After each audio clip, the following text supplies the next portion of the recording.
In today's episode of Today in World War II, January 5th, the Soviet Union wins the Hypocrite of the Year award. The Australians in North Africa commit Grand Theft Auto, along with Grand Theft Tank, Grand Theft Artillery, and so on and so forth. RAF bombers in Malta remind Italy and Germany that they created a major blunder by not invading them earlier. The United States introduces a major technological breakthrough that spells doom for Japanese aircraft moving forward. A U.S. 8th Air Force bomb group reaches a lucky 100. And finally, a V-2 rocket creates a nightmare hazard for golfers in England. Let's get started. Okay, so the Soviet Union on today's date decided that they wanted to win the Hypocrite of the Year award by accusing Norway and Sweden of pursuing unneutral policies by allowing their citizens to volunteer to fight for Finland. Um, they don't really have a concept of looking in the mirror, I don't think. And if you see what's happening in Ukraine right now, you can see that they really haven't changed since the Soviet Union. Just as a reminder, the Soviet Union, without cause or provocation, invaded Finland with the idea of conquering it and bringing it back into the old Russian Empire, now the Soviet Union. And the Finns had the temerity to resist, and not only resist, but to resist very forcefully and very effectively by blunting their initial attacks and bleeding them greatly during the Winter War. Well, a lot of Finns, excuse me, Swedes and Norwegians wanted to come help their Scandinavian brothers. And so the Finns organized an international brigade, similarly to what happened in Spain in the Spanish Civil War, where you had a lot of foreign volunteers come in and fight for on the side of the Republicans. And in this case, you know, you started getting a lot of these foreign volunteers come in. Well, the Soviet Union decided that, well, you know what, we don't want that, and let's call that unneutral. It's not unneutral for those countries to allow their citizens to go fight for their neighbor and their fellow Scandinavian brothers, fight for their freedom. I wonder if the Soviet Union thought about, well, of course they didn't because they're just bastards. Let's put it that way, especially the Winter War. But they were, how about invading a neighboring country, a sovereign country without warning, without cause? Wouldn't that be considered unneutral? Would that not be considered a belligerent act? But the Soviet Union never gets in the way, never got in the way, never let truth get in the way of a good cover story, right? So, unfriendly country. Oh, by the way, if you look at what's happening in Ukraine now, um, they have a whole list of quote unquote unfriendly countries. The United States is on one of them, which causes me a lot of problems when I try to go over there, because we have the temerity to support a democratic country that is fighting for its freedom from an unprovoked attack by an authoritarian neighbor. So, if you're being accused of being unneutral, or if you're being accused of being unfriendly to the Soviet Union and now Russia, you're probably on the right side. Okay. And I want you to be on the right side as well by subscribing to my channel and clicking the little bell that says subscribe, because that way, when I drop these videos, and I drop them every day, you'll get notified and you'll be able to click on and see what content I produce for today. So I appreciate your loyalty and your support. All right, so today, on January 5th, 1941, in North Africa, the Australian 6th Division, supported by only six tanks. So the Brits only had six Matilda tanks left, but they were able to capture the last Italian stronghold in Bardia, Libya. And which is kind of typical. This was the brand of the Italians in the war, especially in North Africa. They tended to surrender at the drop of a hat. And in this case, the Italians surrendered. And it was a rough day for the Italians, a rough battle for the Italians, the Battle of Bardia. They suffered about 1,000 killed, 3,000 wounded. Now there were about 2,000 that were able to withdraw to Tobruk. But think about the trade-off. The Australians only lost about 130 killed and about 126 wounded. But here's what this is amazing. Talk about Grand Theft Auto. The Allies captured 26 coastal guns. Those are large caliber artillery, okay? Seven medium guns, 216 field guns, 26 anti-aircraft guns, 41 infantry guns, 146 anti-tank guns, 12 medium tanks, 115 tankettes. I'm not sure what a tankette is, and 708 trucks. Wow, that's a lot of equipment. So, more importantly, they were able to capture about water pumps that could produce about a 400 tons of fresh water every day. You're finding the desert, you need that. So, good job, Aussie, Aussie, Aussie. Good job, Australians. All right, so what's also a good job would be if you liked my video here. So just go down below the screen. There's a thumbs up and a thumbs down. Be like a Roman emperor with a heart. Don't go thumbs down, go thumbs up, right? And then that will help me. And leave a comment too, please. By all means, leave a comment. I appreciate that. And that'll help with the algorithm, help me get seen by other people, will help me grow my channel. So thank you very much. All right. So on January 5th, 1942, RAF Blenheim bombers that are based in Malta carried out a very successful raid against the Italian Air Force base at Castelvetrano.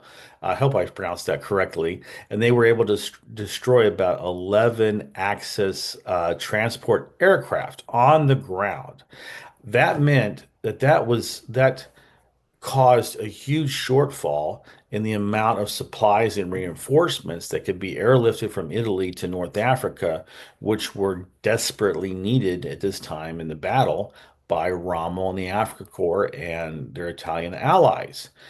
This just goes to show again how important it was that the Brits were able to keep Malta going despite almost daily bombings, despite immense efforts on the Italian and the German side to neutralize it at the minimum and to invade it at the maximum, but they were never able to bomb it into submission. They were never able to completely stop the submarines and the RAF from resisting, and also the Royal Navy. I mean, the Royal Navy took tremendous losses during the Battle of Malta for over 2 years to keep that island going. But this type of an attack, this kind of type of a success, was very important because think about this: when during the North Africa campaign, those supplies that were coming from Europe, from Italy, from Greece, it's all being done by ship.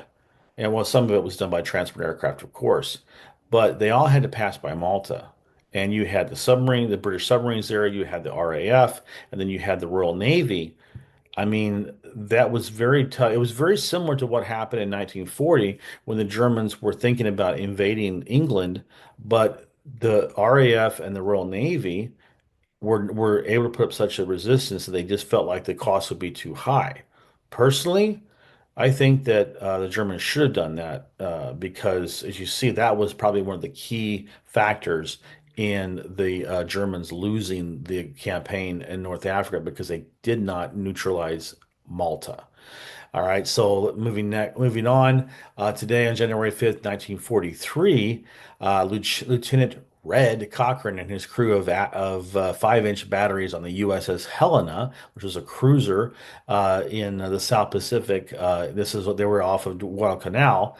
They were able to shoot down a Japanese dive bomber. Now, listen, the the Solomon Islands campaign, Guadalcanal, that was the place where Japanese air power went to die. Anyway, what was important about this one incident out of thousands of incidents in the campaign of anti-aircraft shots being taken at attacking Japanese aircraft. Well, this was the first time that they ever used a proximity fuse shell in combat. The Japanese aircraft were already very vulnerable to fire, to anything incendiary, and they would just light up like torches. They did not have self-sealing gas tanks like the U.S. had. Their planes were designed for maneuverability and speed, but they sacrificed protection, which meant they had very little to no armor protection for their gas tanks and for the pilots. So if you hit them with 50 caliber machine guns, or if they were hit by shrapnel from a anti-aircraft shell, they were going to light up and go down. And so this made it even more difficult for the Japanese to attack any U.S. base or any U.S. ship that had good anti-aircraft coverage. Especially those 40 millimeter, 20 millimeter fast shooting Bofor guns that we got from the Swedes. So anyway, that was a major technological advance. It was going to spell doom to the Japanese air power in the coming years of the war. And on January 5th, 1944, in jolly old England, with the 8th Air Force, the 91st Bombardment Group became the first bomber group in the U.S. 8th Air Force history to reach 100 missions. If you think about what they had to go through, those heavy bombers, the B-24s and the B-17s operating out of England, UK Air Force air bases, unescorted missions into Germany. I mean, it was tough. I mean, they suffered such huge losses. In fact, I believe I'm not going to, put my hand on the Bible and swear to God, but I believe that their casualty rates were the highest of any of branch of service in the U.S. in World War II. So they were, listen, they stuck to their daylight bombing philosophy. They paid the price for it, and as we know, they really only were able to move forward once they got the P-51 to escort them all the way to the target and back, and they were able to take out the Luftwaffe fighters. But when they were going unescorted, and they were still the P-51 fighters hadn't started escorting them into Germany yet. This is right when they were transitioning to the P-51s.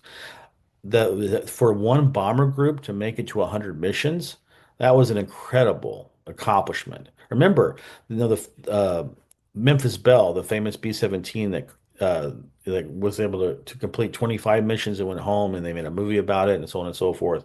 Well, 25 missions. Okay, by this time, 25 missions was a joke. They were forcing the pilots and the air crews to fly 100 missions before they could leave. So you can imagine the odds of surviving, a tour in a heavy bomber over Germany was pretty bad. And finally, on January 5th, 1945, a German V-2 rocket hit a golf course in Croydon in London, and it made a crater of 40 feet wide. I'm a golfer. I'm a hacker. I by no means say I'm any good at it, but I do like to play golf. And I can't, can you imagine the hazard that created on the golf course? I wonder, what kind of, was it, I mean, I guess a sand wedge, right? To get out of there, maybe a lob wedge, I suppose, if it's 40 feet wide and I don't know how many feet deep. That's a hell of a hazard. And I wonder how many strokes that would be. Would they just play through, or would you have to automatically take a two-stroke penalty if you hit the ball in there? Not sure, but well, talk about a story. Those golfers could live off that story about how they got out of the 40-foot wide V2 crater as they were doing, doing 18. So that would be quite the story to sit around the pub, drinking beer and or drinking a pint, a bitter, I should say. So that I always think about that. That's pretty funny. So anyway, thank you very much for watching this video. I appreciate you watching my channel and supporting me, and I can't wait to get you another video tomorrow.